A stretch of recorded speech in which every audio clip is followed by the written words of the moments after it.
إذا دعاه ويكشف السوء أمن يجيب المضطر إذا دعاه ويكشف السوء أمن يجيب المضطر إذا دعاه ويكشف السوء أمن يجيب المضطر إذا دعاه ويكشف السوء باسمك العظيم الأعز الأجل الأكرم يا الله 10 times يا الله يا الله يا الله يا الله يا الله يا الله يا الله يا الله يا الله صلوا على محمد وعلى محمد.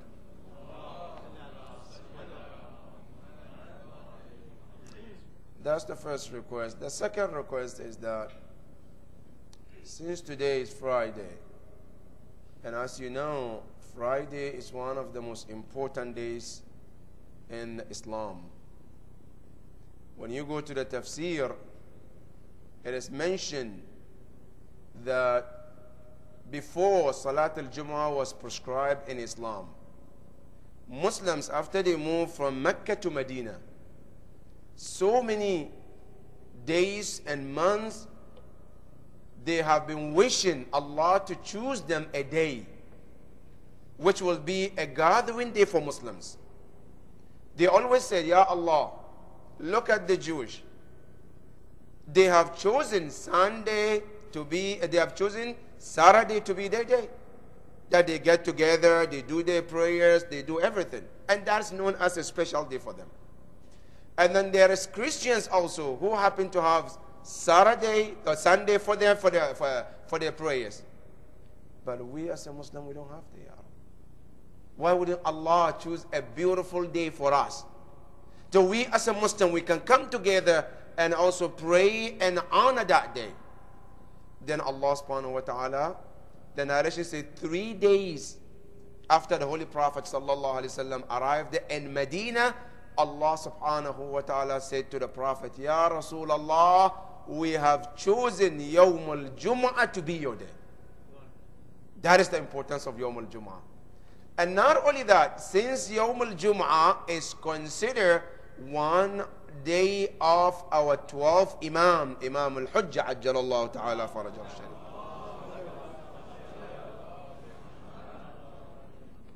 When you read this ziyarah, it's mentioned in there, وَهَذَا هُوَ يَوْمُكَ الْمُتَوَقَّعُ فِيهِ ظُهُورَكَ.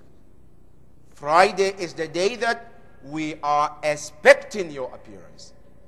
So Yawm al-Jumu'ah is very important. The reason why I'm saying this because I wanted us to start our programs with Dua al-Faraj. Simply because of these two reasons. One is because it's Yawm al-Jumu'ah, and the second one is because it's the expected day of his appearance, inshaAllah.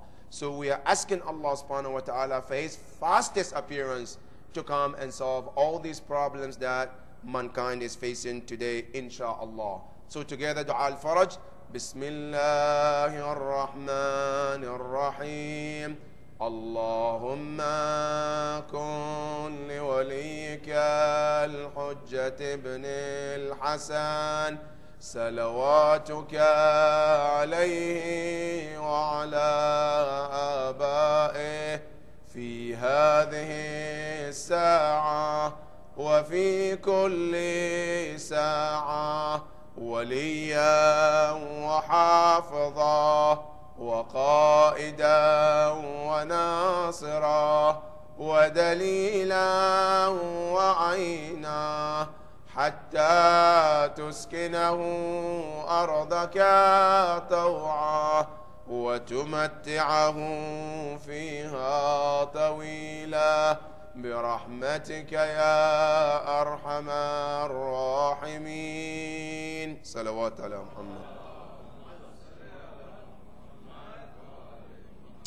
قال الله سبحانه وتعالى في محكم تنزيله أعوذ بالله من الشيطان الرجيم بسم الله الرحمن الرحيم وما خلقت الجن والإنس إلا ليعبدون ما أريد منهم من رزق وما أريد يطعمون إن الله هو الرزاق ذو القوة المتين صدق الله العلي العظيم صلوات الله.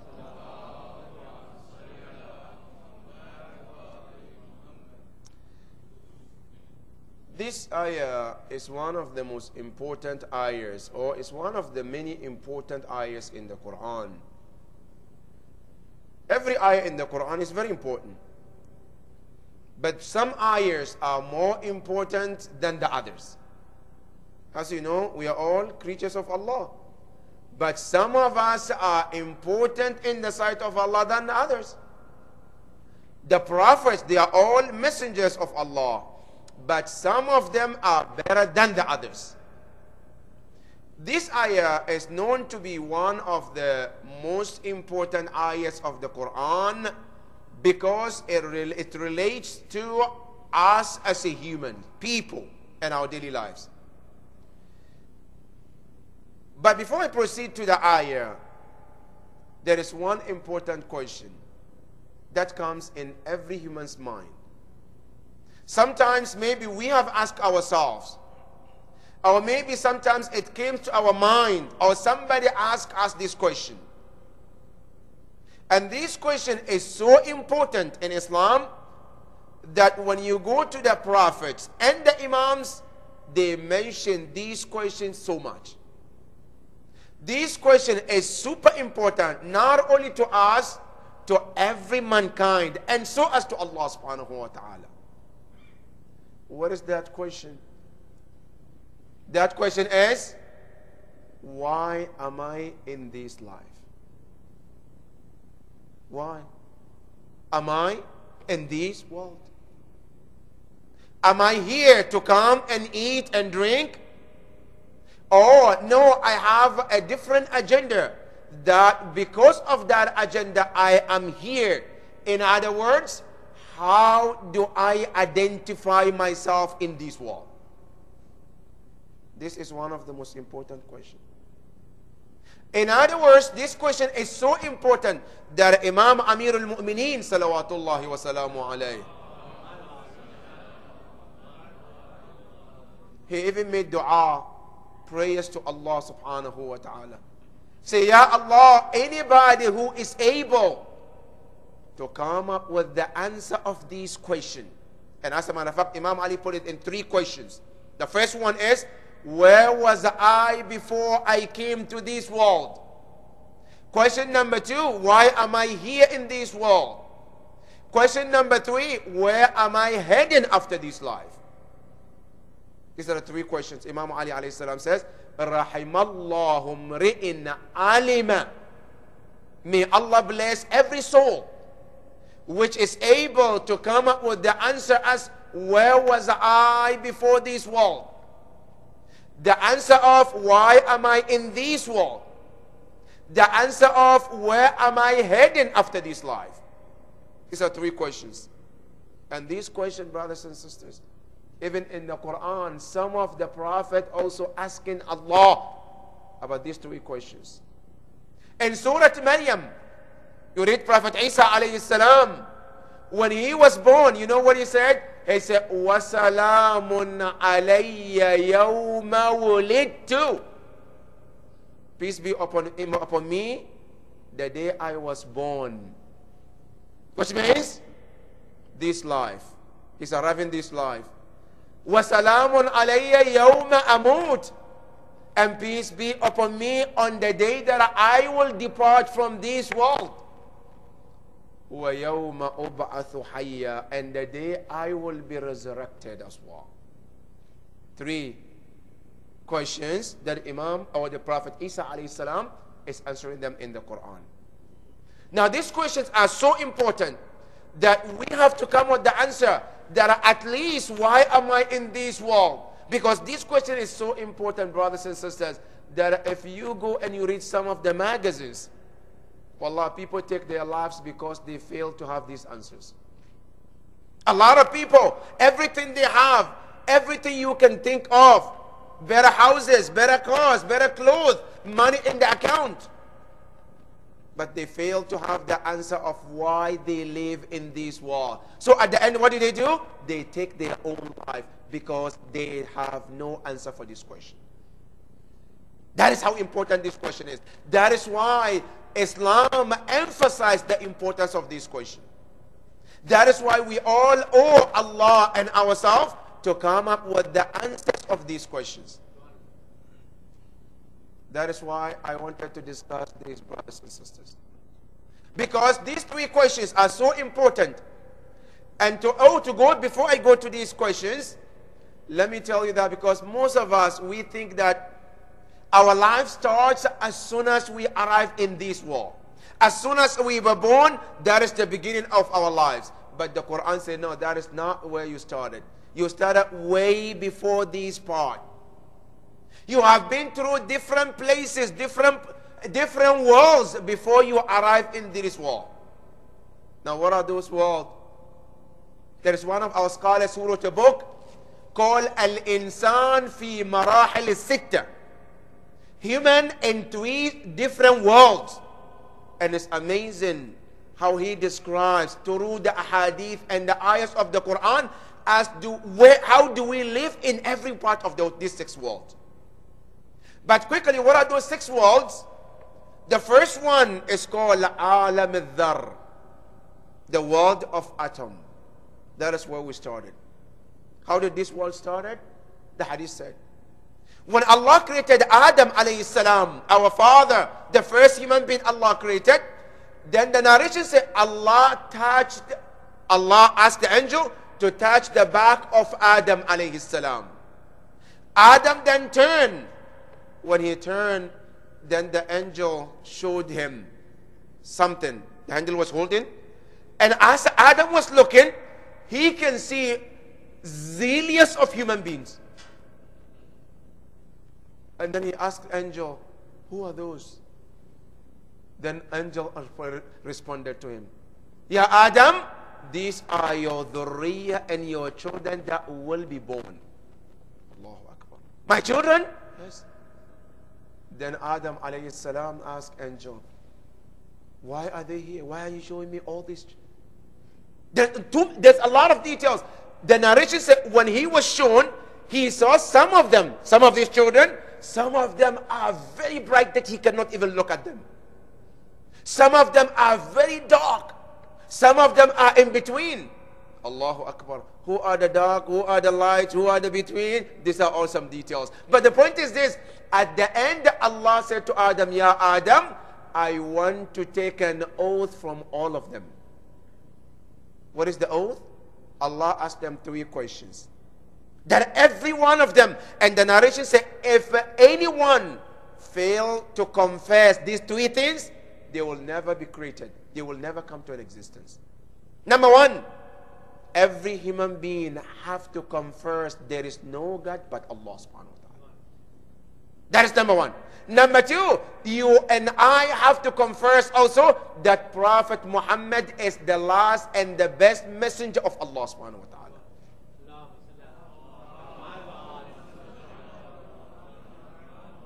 Number three, also you have to also confess in the sight of Allah subhanahu wa ta'ala that A'immatu of Ahlul Bayt, they are imams and the leaders of mankind after Muhammad sallallahu alayhi wa sallam.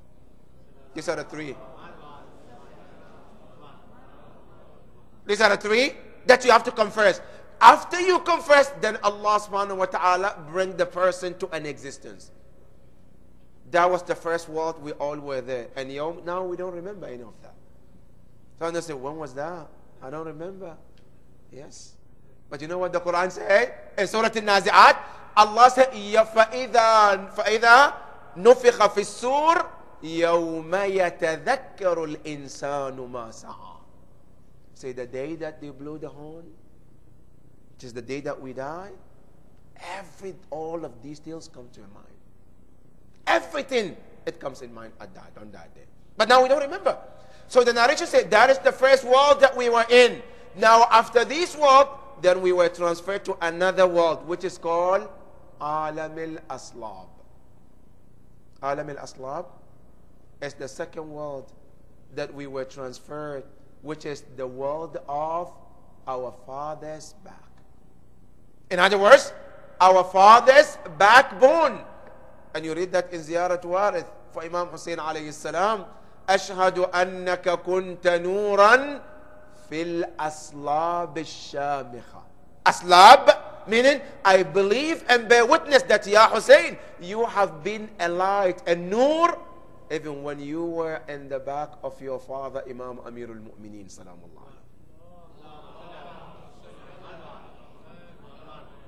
That is the world number 2. Now, after that world, then you get transferred to another world, which is called Alamul Arham, the world of our mother's womb. And wallah, wa ma adraka ma, what that world is itself needs a lot of topics. How do we start that world? Because every one of them, there is a transition. How do you start from that world, Alam al-Dhar, to go to Alam al-Aslab? How do you get transit from that world to Alam al-Arham? Every one of these details, Quran mentioned about it. Now you are in Alam al-Arham, the world of our mother's womb, for a certain period of time. Now from that world, you get transferred to another world, which is the 4th one, and it's called Alam al-Shahada. That world is what? That world started as soon as a person is born. And look at these, what is beautiful and amazing, brothers. That world, every one of us, we arrive in this world crying. No child ever been born come in this world laughing. Every child that is born, when they arrive here, you see that they are crying. And everybody around them is doing what? Is laughing. Allahu Akbar. There is only one person in this world that was born, and the day he was born, he was crying and everybody was crying too. That's only one person. The history recorded that this was the only person. The day he was born, he was crying, everybody was crying. But other than this person, every one of us, the day we were born, we were crying and everybody around us was laughing. We're laughing. You know who was that person who cried on the day he was born and everybody around him was crying too? Imam Hussein alayhi salam. That is the only being that the history recorded. That is Imam Hussein alayhi salam. So this is how we arrive in this world. But why is he crying? You know why? What they say? The hikmah, the wisdom. They say the wisdom because this child, when he started from Alam al-Dhar, he was pure. Never disobey Allah in Alam al-Dhar. When he was coming, he was transferred from that world, Alam al-Dhar to Alam al-Aslab. And he was pure as he can be. Never disobeyed Allah subhanahu wa ta'ala. Now he was transferred from that world to the 3rd one, which is Alam al-Arham. Never disobeyed Allah in anything. And now he got to another world, which is the 4th one, which is the most dangerous world of all. That he doesn't know how he can make it. That is one of the wisdom of crying of children when they arrive in this world. Because they don't know if they will be successful and becoming good servant of Allah, or they will go astray in this world before they depart. Whatever is happening, they have no idea. That is why they cry, because they have been placed in the world of test. In the world that they can fail, in the world that they can be successful. And this is the world that we are in. It's called Alam al-Shahada. Now after this world, you get transferred to another world, which is called Alam al-Barzakh, the 4th world, the 5th world. That world, how do you go from this world to that world? We go from this world to that world by dying. When we die, that is the start of going to that world. And also the narration mentioned, that is the only day that when we go, also everybody cries as we die. Right? Now Imam Ja'far al-Sadiq alayhi afdalus salatu wassalam, he said, Ya Abdullah, O the servant of Allah, the day that you depart and everybody cries He said, reverse it compared to the day that you arrived. He said, let that day be the day that you will be laughing and everybody is crying. Opposite the day you arrived. When you arrived, everybody was laughing and you are the only one crying. Let the day you depart from this world is the day that you are laughing and everybody around you is crying. That is the day. It's called Alam al-Barzakh, the day we depart from this world to that world. And how is that world? What are we facing in that world? That is also a different thing. Now, after that world, there's another world also, which is called Alam al-Qiyamah or Alam al-Akhirah. That is the last world. And that is why it's called Akhirah. Akhirah means the last world. Means as you get there, there is no world after that. That's the end of it. And that world also, how does it start? Quran mentioned it starts when Allah subhanahu wa ta'ala brings back the angel of death. Another angel called the angel Israfil. That's the angel that will be the first being Allah will bring back to life. When he comes, what will he do? Quran says all he will do is what? Is to blow the horn. And when he blow the horn, what happened? Quran mentioned in Surah Yasin. فَإِذَا نُفِخَ فِي السُّورِ فَإِذَا هُمْ جَمِيعٌ لَدَيْنَا مُحْضَرُونَ. Allah said when when that horn is blown, Allah said then every one of us will be in front of us. Muhdarun, they will be brought. How are they going to come? Allah subhanahu wa ta'ala mentioned in some of the ayahs in the Quran. Allah said when he blew the horn, as Allah said, every being that ever died, every being, Allah subhanahu wa ta'ala said they will come back to life. Whether it be a human or angel or animal, everything comes back to life. And then when we come back to life, what happened? Allah said, then these heaven that you see, Allah said, we crack them open. And then they become doors. وَفُتِحَتِ السَّمَاءُ فَكَانَتْ أَبْوَابًا. They become doors that we're going to enter from that doors to where? To a place called Ard al-Mahshar, which is the gathering land where all of us will be gathered there. And we will be gathered there by force, not willingly. And then the hisab and iqab started from that. That is the sixth world that we all will go through. Some of us are still in the Alam al-Dharr. Some of us now they are in Alam al-Aslab. Some of us they are still in Alam al-Arham. Some of us, which is us today, we are in Alam al-Shahada. And some already in the Alam al-Barzakh. But there is nobody in Alam al-Qiyamah yet. Nobody there. All of these five worlds that we mentioned, the first one and the last one is the only places that we are all going to be together. In Alam al-Dharr, we all were together at one point. Then we started the transition. Now, after we started, we will never all be together in another world until we get to the last one, Alam al-Akhirah. That is the day that all of us, awwaleen and akhirin, the first humans and the last one, we all will gather on that place. That is the sixth world, brothers and sisters. But I want to just emphasize, why are we here in this world? Why did Allah subhanahu wa ta'ala brought us in this world? Does He need us for something? Does Allah subhanahu wa ta'ala created us to come and do something so He can increase His kingdom? Or Allah subhanahu wa ta'ala created us for something? Now this question is like somebody asked Allah subhanahu wa ta'ala. Allah subhanahu wa ta'ala said in one of Hadith al-Qudsi, Ya abdi, O my servant, khalaqtul ashya'a li ajlik. I created everything because of you. Everything, yes. The heavens and the earth were created because of you. Then Allah said, وَخَلَقْتُكَ لِأَجْلِي. Everything in this world is to serve you, human being. And Allah subhanahu wa ta'ala said, now I created you to serve me, Allah subhanahu wa ta'ala. Everything is to serve you. But then you have to serve who?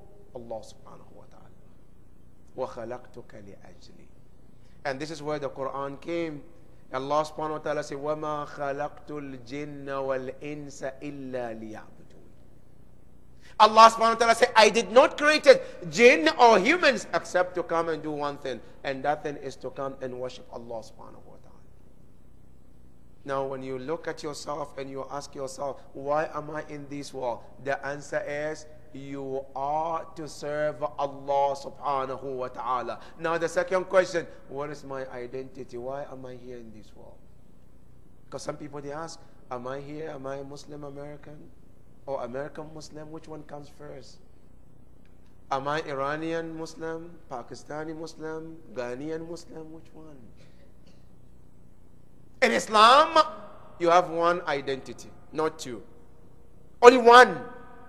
That Islam gave it to you and I. That your identity is this and no more, no less. What is it? Allah subhanahu wa ta'ala said, your identity is Abdullah. You are a servant of Allah subhanahu wa ta'ala.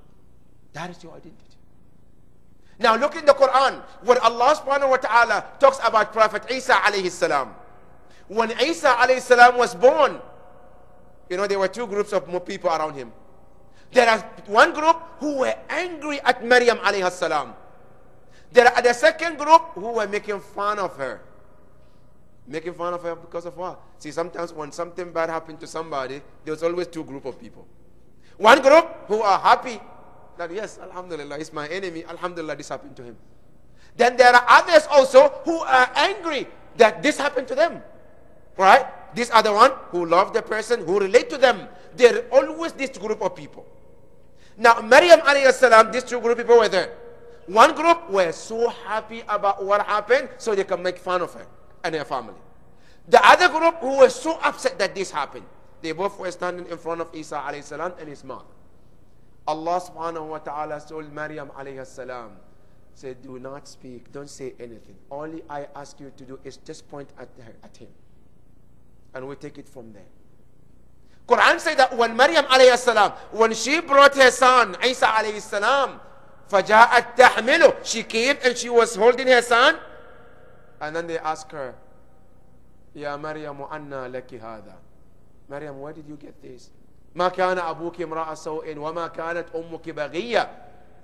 Quran says فأشارت إليه. She then pointed at Isa alayhi salam. Isa alayhi salam, you know what he said? Wallah, when you read Quran, please pay attention careful. He mentioned almost 6 things about him. 6 things about him. But out of the 6 things that he mentioned, look at the first thing he started. What did he say? قال إني عبد الله. He was identifying himself because everybody was wondering, where did he come from? Who is he? Where is he?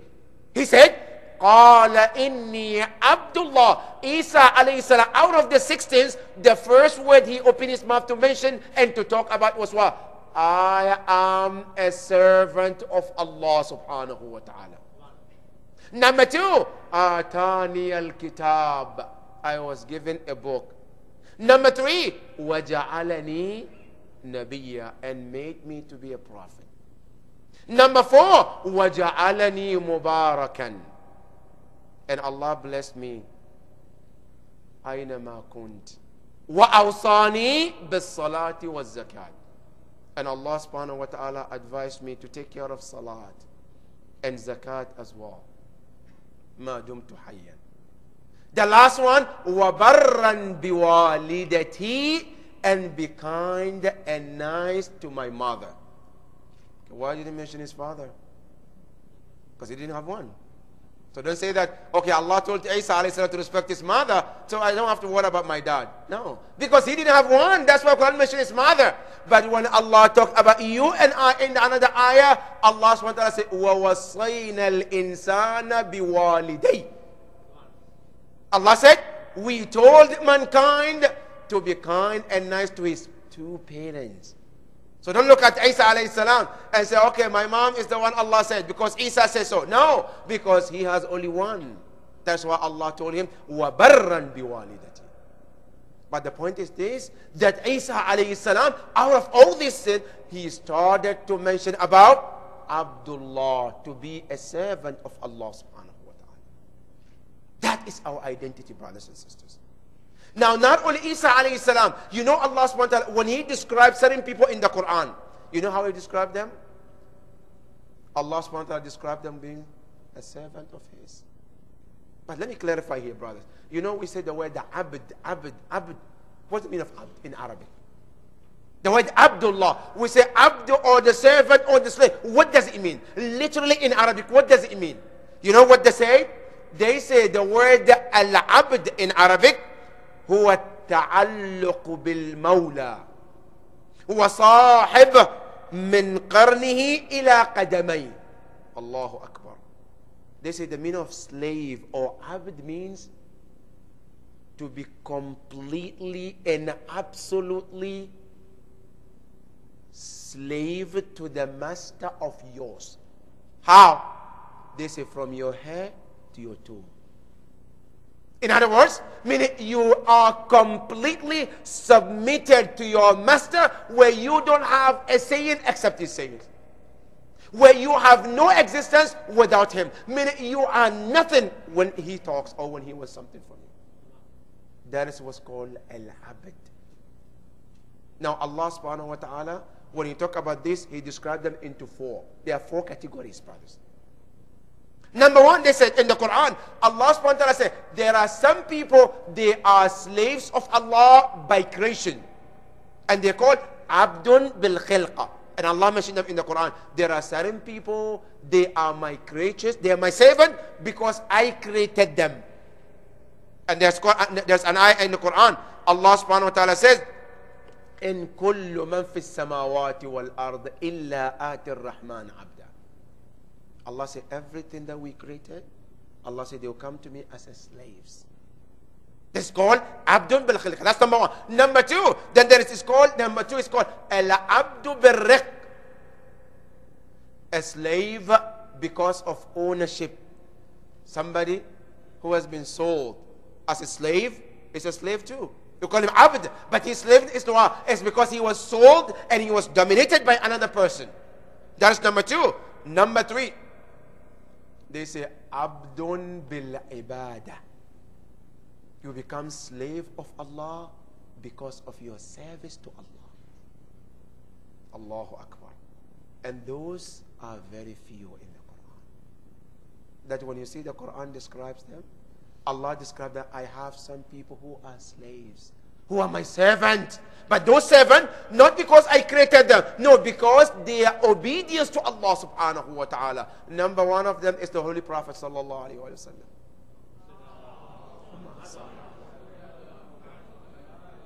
When the Quran mentioned about the Holy Prophet in Surah Al-Isra, after Allah subhanahu wa ta'ala took him to the heaven, Allah, in the same story, Allah mentioned him Abdu 2 times. Number one, Allah said, Subhanalladhi asra bi'abdi. Praise and glory be to the Lord who took his servant to the journey of Isra and Mi'raj. But you know the point, how did Allah call the Prophet? Abdihi, a slave and his servant. Now after he get to Allah, when Allah gave him the revelation, you know what Allah called him? He said, فَأَوْحَى إِلَىٰ عَبْدِهِ مَا أَوْحَى. Allah subhanahu wa ta'ala said, then we revealed to our slave and servant whatever we revealed to him. So he has a name. His name is Muhammad, right? But Allah didn't call him Muhammad. He has a name, but Allah ignored all that and named him rather Abd, because that is the best name that Allah subhanahu wa ta'ala described his servant. And the same as when we pray in our namaz, in tashahud, what do we say? Ashhadu anna Muhammadan abduhu wa rasul. You start with abduhu and then wa rasul. That's why our scholars, they mention, if a person wants anything in the sight of Allah, anything you want to become, brothers and sisters, you want Allah to make you something. You want to become a king. You want to become a wealthy person. You want to anything that you want. They say the starting point is to be Abdullah, to be a true servant of Allah subhanahu wa ta'ala. If a person become a true servant of Allah, then everything comes after that. The same thing, Ashhadu anna Muhammadan abduhu wa rasul. That is our identity, brothers and sisters. When we talk about identity, we all have to feel that we are here and we were created to be a true servant of Allah subhanahu wa ta'ala. And that is what Allah subhanahu wa ta'ala created us for. Now, brothers and sisters, how do I become the slave of Allah? Wallah, two things all you have to do. Only two things, not more than that. One is called Allahu Akbar. In one of the hadiths of the Holy Prophet, the Prophet said two things can make you to become a better servant of Allah.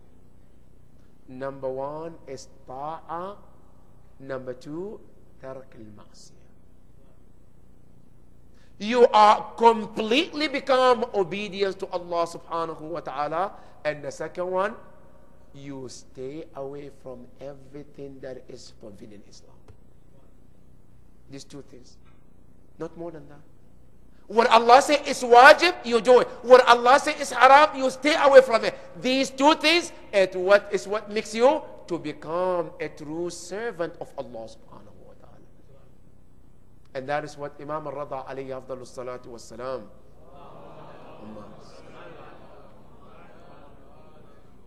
One day a man asked Imam al-Rada alayhi salam, he said, how did you become to this higher level in the sight of Allah subhanahu wa ta'ala? Imam al-Rada said with two things. One is, ta'atu rabbil alameen wa tarki ma'siyati Allah subhanahu wa ta'ala.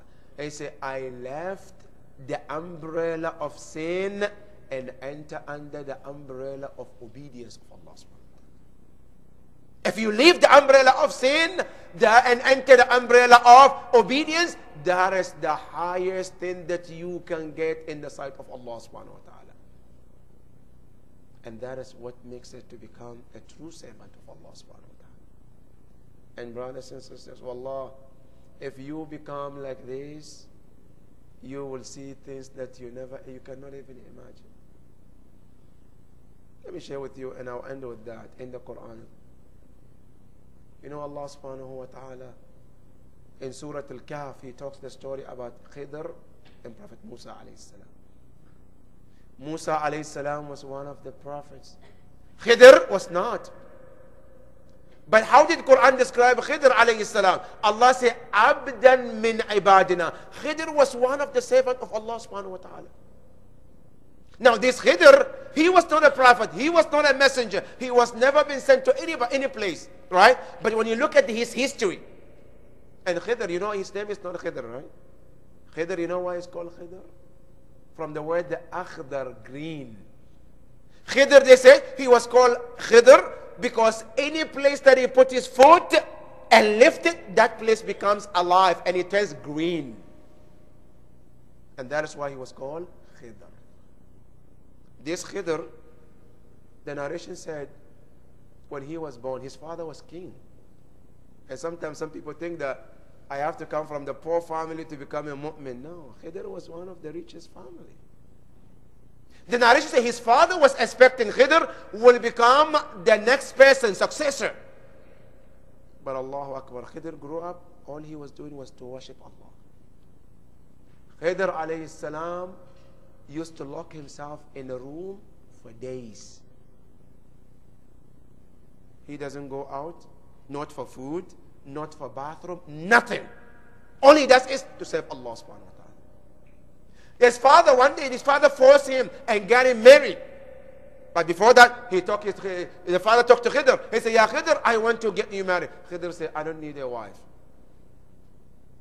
The father said, no, I want you to get married. The father forced him and got him married. They brought a young girl, they got him married, they put her in the room of Khidr. Guess what? Khidr never even looked at this wife.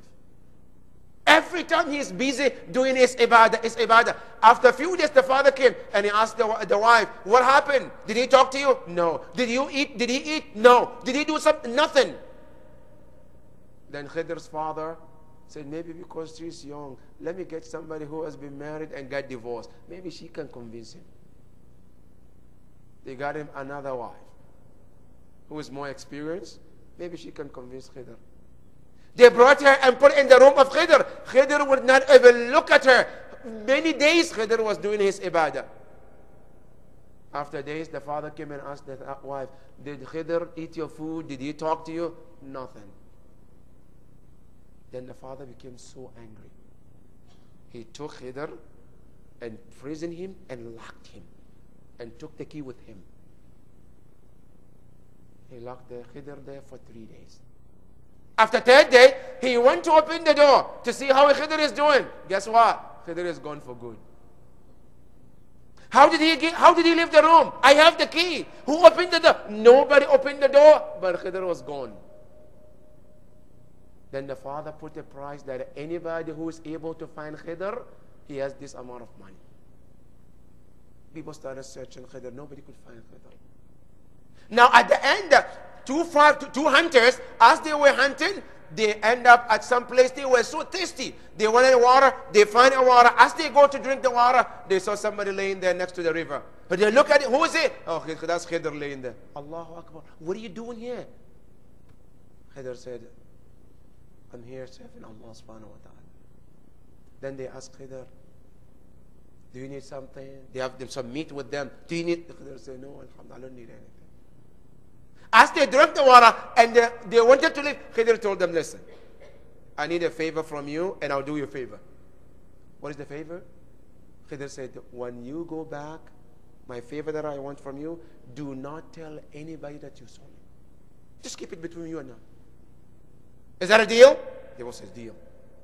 He said, okay, what are you offering us, Khidr? Khidr said, I will ask the cloud to take you back to your homes. Khidr!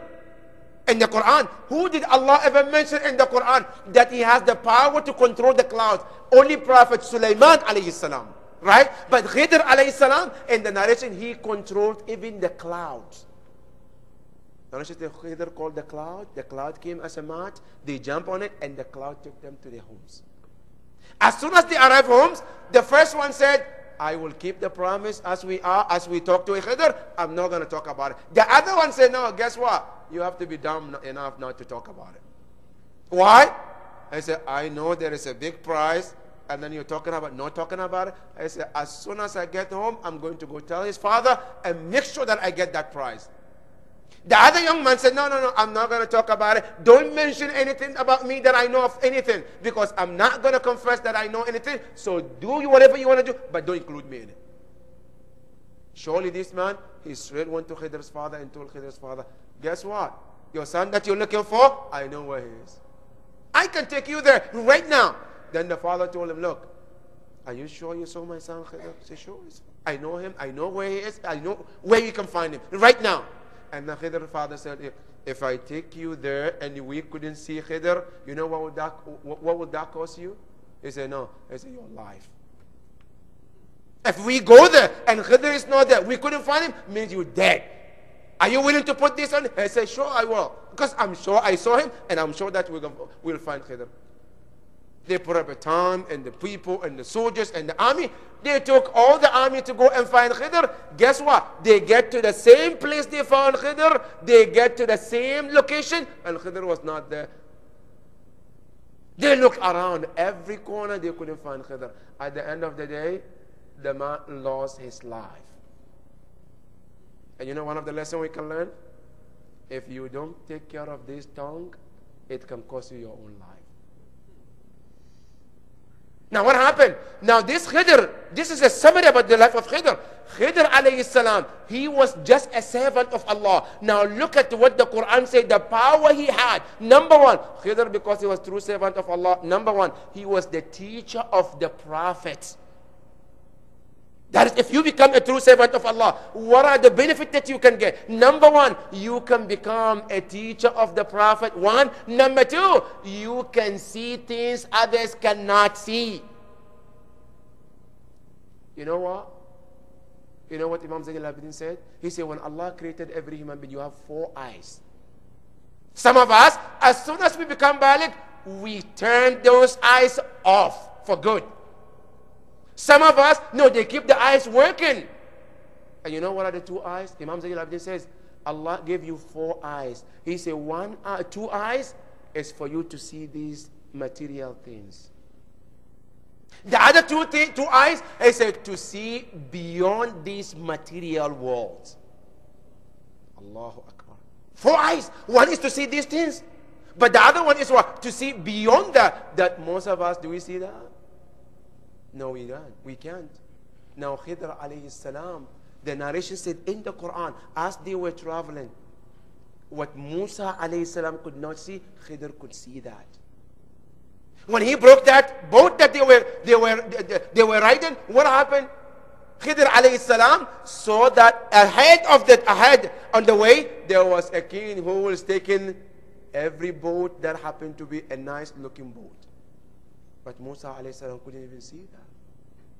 Khidr alayhi salam, when he killed that young child, he saw the future of that child, what he will do, what will happen to him. And what happened? Khidr alayhi salam killed him. Musa alayhi salam couldn't see that. But you know, all these things, the power that he has and what he did, what was the cause? Quran says, Abdan min ibadina. Because he was true servant of Allah subhanahu wa ta'ala. If you and I are to become true servant of Allah, trust me, we can do more than what we think we can do. And the more, brothers and sisters, you devote yourself to Allah, the more everything becomes small in your sight. Simply, when we're sitting here, you see everything big. When you are in the airplane and the plane goes up, how do you see the other things? They become small in your eyes. The higher the plane goes, the smaller things becomes in your sight. The higher, closer you will become to Allah, the smaller everything becomes. And the bigger things, the bigger Allah becomes, and the smaller things becomes in your phone. May Allah subhanahu wa ta'ala help us to do so, Ya Rabbal Alameen. Ya Allah, we ask you day in and day out, help us to become the true servant of yours, Ya Rabbal Alameen. Bismillah ar-Rahman ar-Rahim, wa sallallahu ala Muhammad wa ali Muhammad. Allahumma salli ala Muhammad wa ali Muhammad wa ajil farajahum. Now we go to question and answers if there are any. Yes, yes.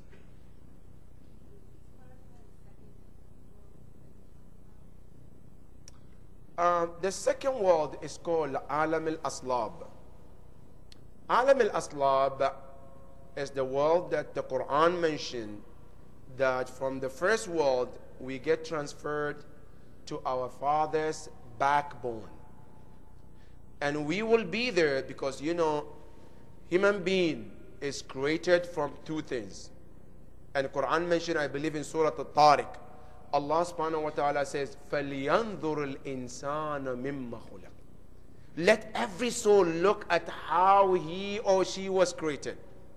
Allah subhanahu wa ta'ala says, يَخْرُجُ مِنْ بَيْنِ السُّلْبِ وَالتَّرَائِبِ. Allah said we created him from two. One is a liquid that comes from the back of the father, and the second one is the liquid that comes from the chest of the mother. But the first one, which is the liquid that comes from the father, is what is called a sulb.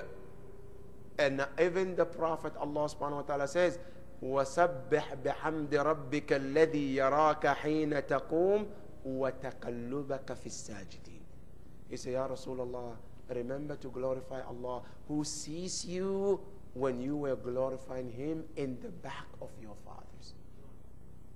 So that is the world that our Imam, Allah subhanahu wa ta'ala mentioned. And in the narration they said, Allah subhanahu wa ta'ala places every human being back of their father from the day they were born.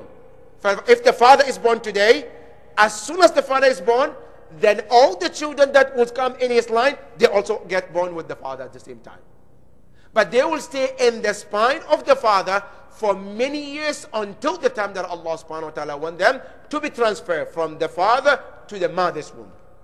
And that is called Alam al-Aslab. Yes. Alam al-Arwah is the world of Ruh. Alam al-Arwah is the world that is known as the world of just the Ruh, and there is nobody. Because here in this world is the world that there is a union between the body and the Ruh as well. Now, Alam al-Arwah is usually referred after the death, which is Alam al-Barzakh. Alam al-barzakh, over there after we die, the body is not there. Because the body after sometimes it turns to dust and then it dissolves and that's it, it's gone. But the ruh stays.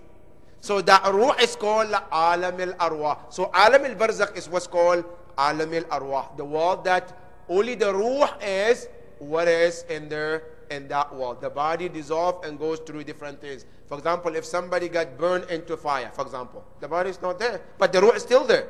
Or a person got eaten by a wild animal, the body is gone, but the ruh is still there. The punishment happens not to the body, but to the ruh.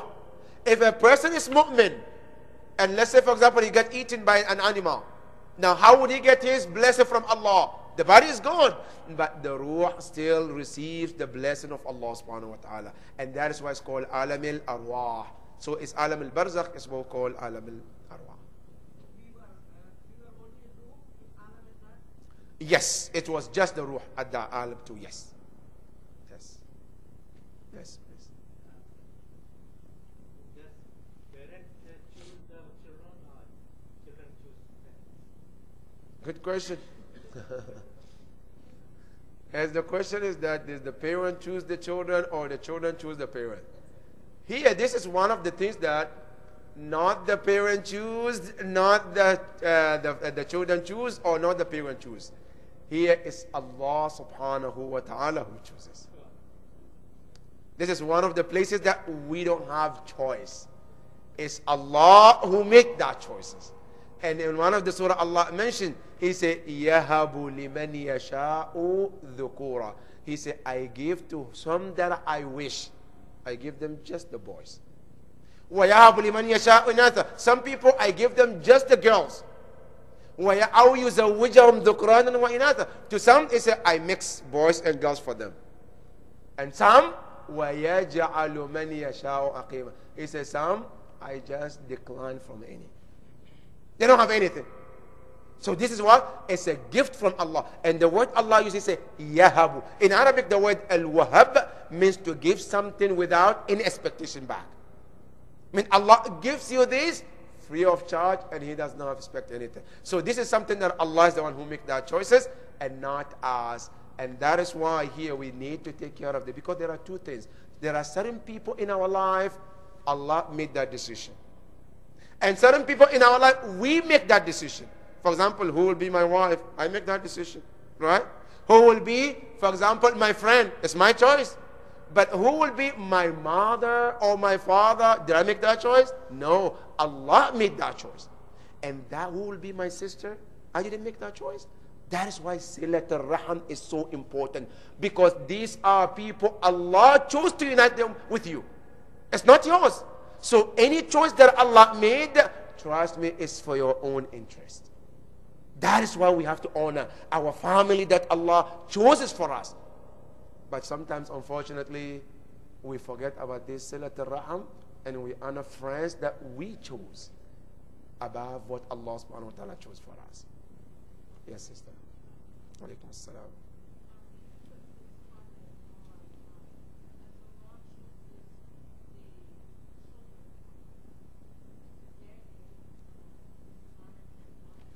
Yes.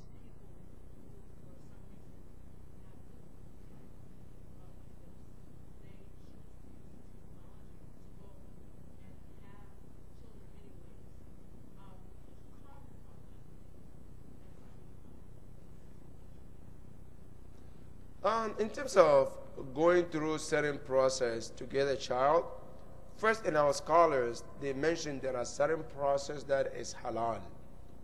That in the fiqh, when you go, our scholars, they have details, discussion about what are the process that is halal for one to follow in order to have children. If a person follows that procedure, then of course that is halal and there's no problem. But if the process happen to be the process that is haram, is forbidden, then one should not do that. One should stay away from it because Islam does not allow us to do that. But if the process, like they mentioned in the fiqh, you can follow these A, B, C, D, and if Allah subhanahu wa ta'ala chose for you to have that child, and you have that child, alhamdulillah, there is no any problem with that. So those processes are two. One have to know that which process am I following. If it's the one that Islamic is allowed, then there is no any problem with that. One will be welcome to have those children. Number one is the process of having it. For example, sometimes they said a person goes to God, it's the same husband and wife, but they cannot have children. So what they do is that they take the liquid from the two of them, put it somewhere for a certain period of time, nature them, and then after that they transplant, they put it in the womb of the wife. That is halal in Islam. That is acceptable in Islam. But unacceptable is what? Let's say, for example, the woman is okay, but the husband is not. But we go and take another man's and then unite with them. That is not acceptable in Islam. So if a person follows in the first process, absolutely that's fine. But the second one is not acceptable in Islam. Yes. Yes, brother.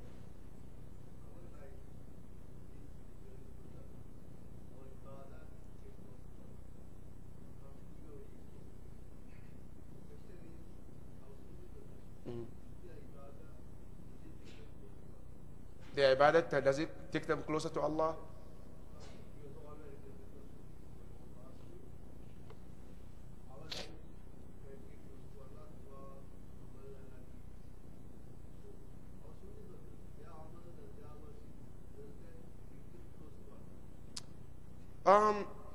Before I answer this question, is a very broad question.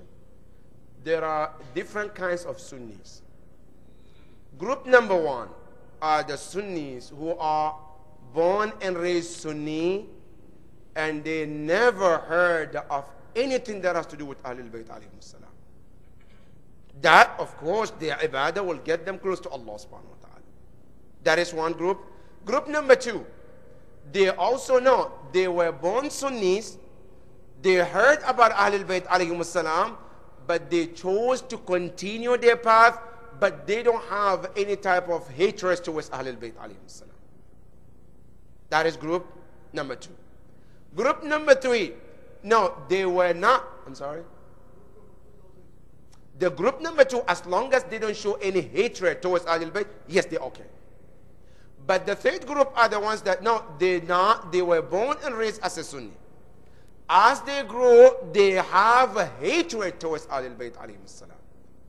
This definitely, not only that their job will not get them closer to Allah, it will even keep them far away from Allah subhanahu wa ta'ala.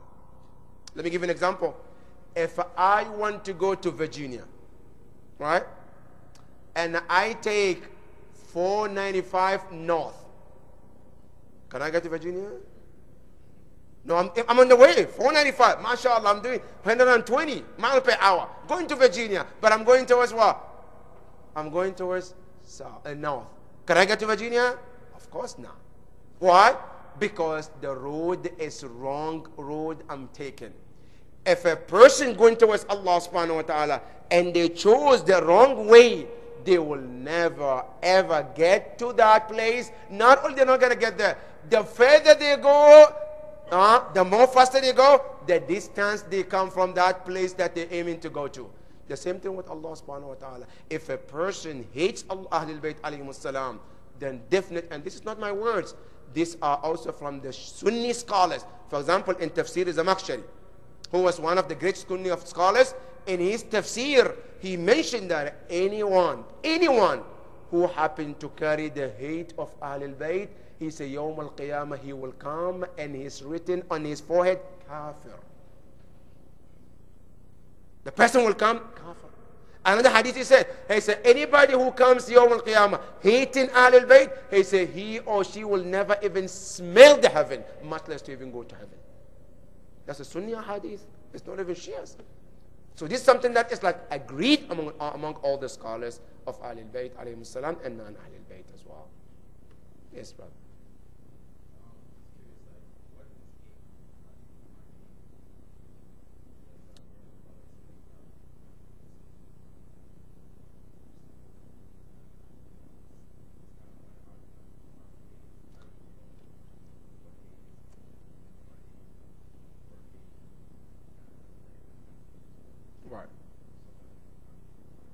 Yes. Hate, according to our scholars, it have different stages. Number one of the description of hate is when you take something that doesn't belong to you from somebody. It's called dhulm. For example, I know this position belongs to Ahlul Bayt alayhimus salam. I took it by force from them. That is one of the signs of hate of Ahlul Bayt alayhimus salam. Number two, one of the signs of hate of Ahlul Bayt alayhimus salam, when a person openly comes and stands and fight Ahlul Bayt alayhimus salam in the battlefield, whether that fight is verbal or written or physical, is all considered hate of Ahlul Bayt alayhimus salam. Not only that, one of the form of hate also, if you see Ahlul Bayt is being oppressed and you did not do anything, is considered hate to Ahlul Bayt as well too. And that's why in the ziyarah, وَلَعَنَ اللَّهُ قَوْمًا سَمِعَتْ بِذَلِكَ فَرَضِيَتْ بِهِ. You hear their oppression and you didn't feel anything, is considered a form of hate of Ahlul Bayt alayhimus salam.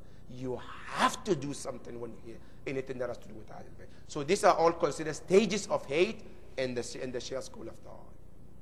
Yes. You mentioned the concept of ibadah. And I know one time Imam Ali alayhi salam saw some people in the masjid. Yes. What are they doing with ibadah? Yes. They don't leave the masjid. Imam Ali frowned on them. Yes. Give the example of Khizr alayhi salam. He said he was in his room and he would not come out of his room, alluding to the fact that he's just doing Ibadah. Allah 24/7. Right. Then your kind of the point is that now he's at a very high level. But even Prophet Musa has to go study with him. There must be something else that Khizr alayhi salam must have done rather than just being locked in his room 24/7, such that he got to that station. Right. Could you expound on that? Inshallah, see, there are stages of ibadah. First of all, these are one of the levels that it doesn't apply to us. Because one day the Holy Prophet ﷺ came home and there were people who came to the Holy Prophet's house and they were asking more about the life of the Prophet. What did the Prophet used to do at home? Because they say they came to the wife of the Prophet, Salama. They said, we know the Holy Prophet outside the house. When we meet him our Prophet, the way we deal with him is different. But what is he at home? Then she started to describe, كان كثير الصلاة. He prays a lot. كثير الذكر, كثير الصيام. He remembers Allah a lot. And also he also fasts a lot. Now as she mentioned that he prays a lot, one of them said, Allahu Akbar, if this is the messenger of Allah, from today I'm not going to do anything. I'm going to stay in the masjid praying 24/7. The other one said, okay, if the Prophet also fasts every Mondays and Thursday, from today onwards, I'm going to start fasting non-stop. Because this is a Prophet and he fasts every Mondays and Thursday. What about us? The third one said, I'm going to be doing dhikr all the time. And they all left. Everybody took one thing that the Prophet does, that he wants to complete and to continue to do that 24/7. Now what happened? The Prophet came and he was told.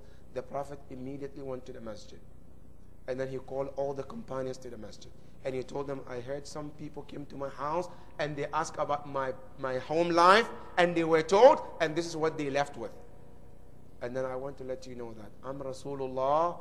I divide my time into 5. And that is how every Muslim should be. That your life have to divide into 5. Number 1, he says, Sa'atun li Rabbi. I have time that I dedicate just for Allah. My ibadah, my reading Quran, my dhikr and tasbih, that time is for Allah. That is 1. Number 2, he said, Wasa'atun li ma'ashi. Another time I divide out of the 24 hours, I divide them 5. I say the second one is when I go to search for my daily bread. That is 2. Number 3, wasa'atun li ahli. Time for my family. Number 4, I say wasa'atun li nas. I have another time for my companions. I sit with them, I answer their question, I go to their weddings, I go to their funerals and everything. Number 5 is a time just for me. My sleeping time. No wife, no children, no Allah, nothing, just for time of resting. That is how a person should divide his 24 hours. Now, as you go through this, now if I don't have a wife and children like Khidr, what happened? Then that time goes to what? To Allah subhanahu wa ta'ala. Now, if I get to a certain level where I don't need to go and search for my daily bread, like Maryam alayhi salam, who was always in the temple, and Allah sent her food. So what the time goes? Instead of spending with my family or job, then I go to Adwa, to Allah subhanahu wa ta'ala. Number 3, if I don't have companions, I don't have people to socialize, what happened? I said, then I add that to Allah subhanahu wa ta'ala's time. So if there is no one of this responsibility, then you have to give it to Allah subhanahu wa ta'ala. And you keep giving until you become that all your time is for Allah subhanahu wa ta'ala. But if you have this responsibility, then you have to divide them into all these 5 categories. And one thing important, brothers and sisters, all these 5, they can all be made for Allah. You know what? Your family, you're sitting talking to them, it can be for Allah. When? If I chose to sit with my family, all I need to do is to say, I'm spending a time with my family, qurbatan ilallah ta'ala. Then automatically, just talking with my wife, it's considered ibadah of Allah subhanahu wa ta'ala. When I decided to go and socialize with my family members, which is still at the I said, I'm doing this qurbatan ilallah ta'ala. Then it becomes ibadah that at that time, every single minute of yours is what? Is under the clock. See, when you go to work, right? Sometimes they give you some time that you are not even working, but you're getting paid for it, right? Now, this also be counted that even though it's not something that you're doing direct to Allah, but because it was made for the sake of Allah, then you get credit for it. And that is what Ibrahim, you know, Prophet Ibrahim is so smart. And he did that. And it's mentioned in the Quran. Kul inna salati wa nusuki wa mahyaya wa mahyaya. He said, my entire life are all qurbatan ilallah ta'ala. To all these things, one can do it even, you know, when you go to everything, brothers. It's just simple. If we just to think about Allah, that every moment, that everything that I do, just make the niyyah of qurbatan ilallah. As long as it's halal, huh? I don't mean that I want to go to drink alcohol. I say, okay, I'm drinking qurbatan ilallah. No, it doesn't work on that. Yes.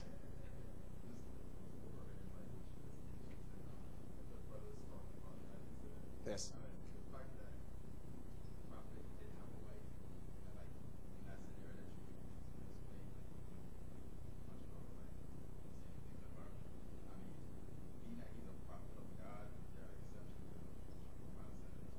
Khidr.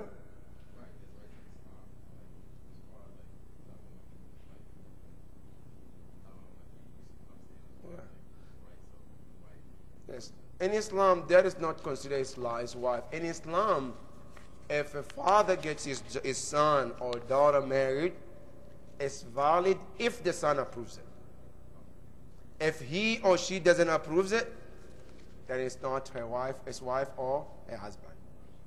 So Islam, it's quite 2 sides. One is the father and the parents on one side, and the approval of that child. And Khidr did not approve that. And number 2, you don't have to get married in Islam, which is very good. In Islam, marriage becomes wajib upon a person if there is a fear of falling into haram. But if a person knows that, no, I'm good, I don't need it, you don't have to. Isa alayhi salam, one of the descriptions Allah gave him in the Quran, he said, وَسَيِّدًا وَحَصُورًا, meaning unmarried one. Isa alayhi salam was a prophet, but never got married. So you don't have to if you know that one can protect themselves. And Khidr was one of those people. Yes. Think our time. Yes.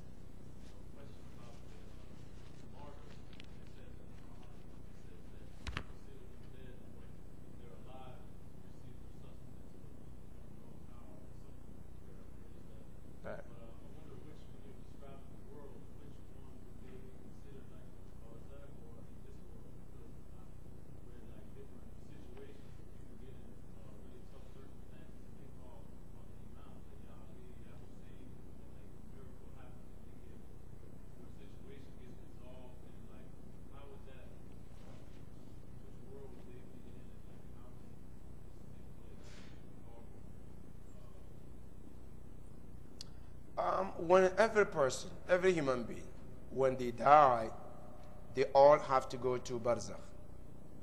Nobody, like I said, alam al-qiyamah, nobody's going to get there until every living thing on this planet dies. Then we all, after a long time, then Allah subhanahu wa ta'ala also will raise Israfil to blow the horn, and then we all come back to life, and that will be the beginning of the qiyamah. So every human being, when they die, whether they are Muslim or Kafir, they all have to go to barzakh.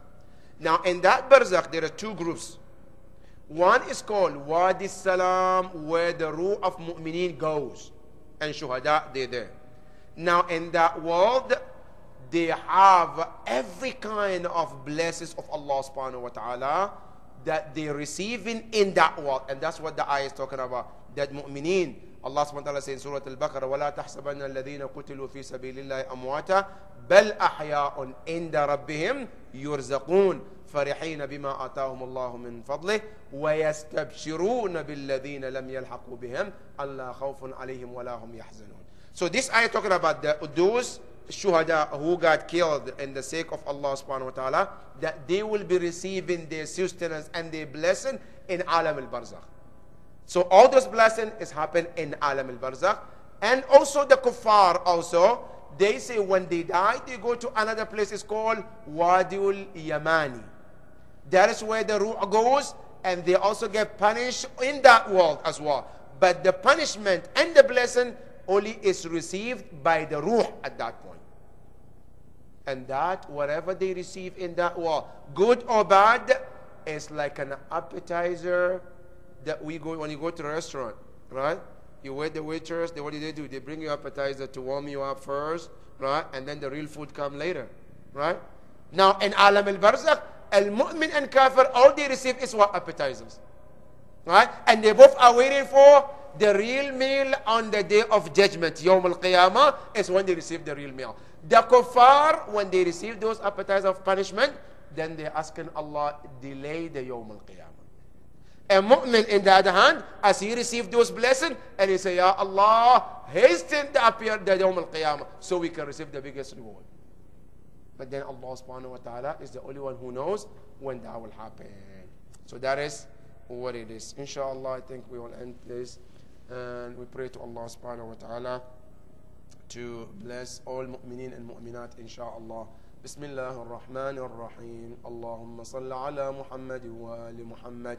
اللهم كن لوليك الحجة ابن الحسن صلواتك عليه وعلى آبائه في هذه الساعة وفي كل ساعة وليا وحافظا وقائدا وناصرا ودليلا وعينا حتى تسكنه أرضك طوعا وتمتعه فيها طويلا برحمتك يا أرحم الراحمين وصل اللهم على محمد وآله الطاهرين صلوات.